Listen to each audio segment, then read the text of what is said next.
Could you introduce yourself, please?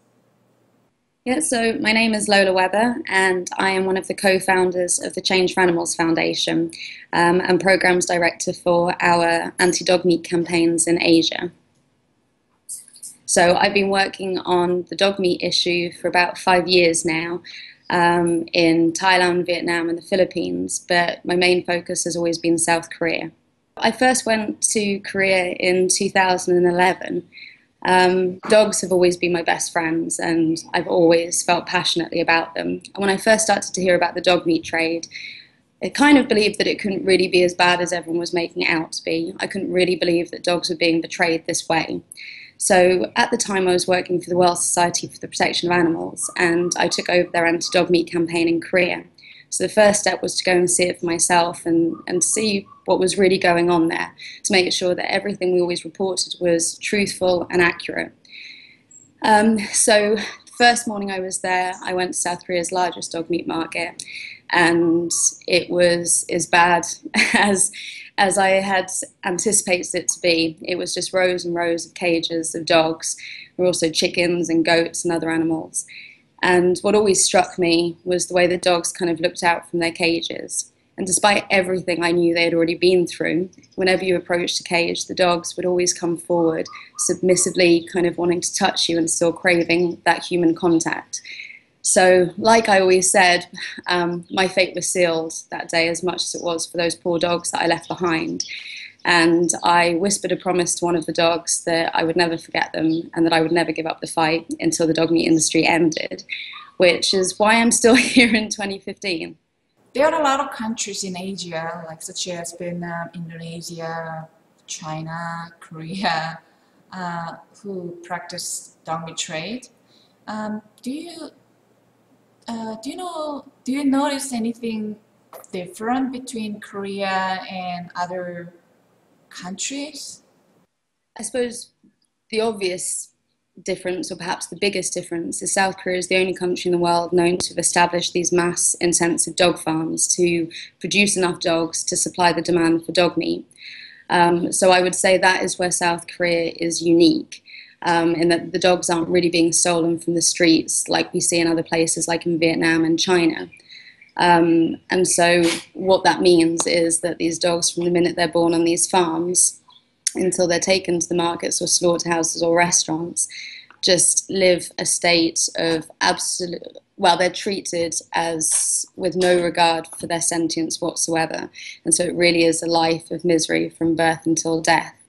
I think also for me, what really surprised me the first time I went to Korea, walking around the market, was seeing how, for me, it was such a difficult experience, and it was an experience I will never forget. Whereas then at the same time, you know, for a lot of people, it's just a normal day at the market, and you see children walking around, and you see the young and the old, and it's just a normal day. And I think for me it was quite shocking, and I couldn't put the two Koreas I knew together. You come from Seoul, where it's a big, bustling city, you know, kind of one of the world leaders in technology and so many other things. And then, you know, kind of down so many different alleyways, you come across these dog markets. And I found it difficult to put the two Koreas together. They seem so different and worlds apart.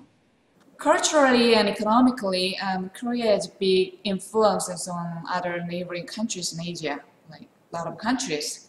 So I think that if Korea bans dog meat trade, it will also have a big impact on countries like China and Vietnam and Indonesia. So I think it's very important to go after Korea's dog meat market. What do you think?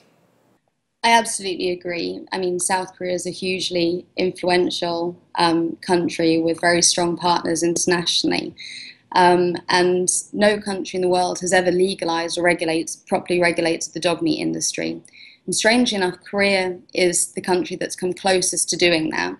So it's the country where, to a certain extent, the farms are regulated, to a certain extent they're accepted, as is the case for the restaurants and slaughterhouses and other associated businesses. So South Korea is in the position to basically, they either at some point have to choose whether they're going to regulate this industry or whether they're going to take the steps towards phasing it out and ultimately banning the industry. And the repercussions for their decision will be huge. I don't believe that any country wants the title of being the first one in the world to officially recognize dogs as meat animals. I think it's a decision that would cause a lot of upset within Korea, where you've got a growing pet-owning population and a growing animal welfare and animal rights movement. So South Korea is in a position to make that stand and show the world that animal welfare matters to them, and also to safeguard the health of the Korean people. South Korean dog farms and the dog meat industry has huge potential impacts on human health, because at the moment the industry sits in legal limbo. It means that essentially there's no way of making sure that this dog meat is even safe for human consumption. And so everything joins together to show that the right step for animal welfare and public health and safety is to end this industry. And those calls are coming from within Korea. It's not about us coming and telling people what to do. It's about supporting that movement from within Korea, which even over the years I've been going there, I've really seen a difference.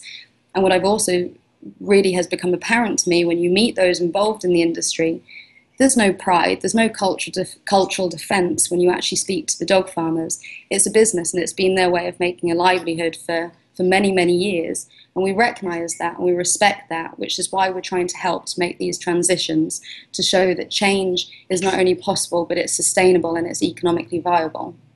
My biggest call to everyone is always to not paint everyone to be monsters in South Korea. It couldn't be further from the truth.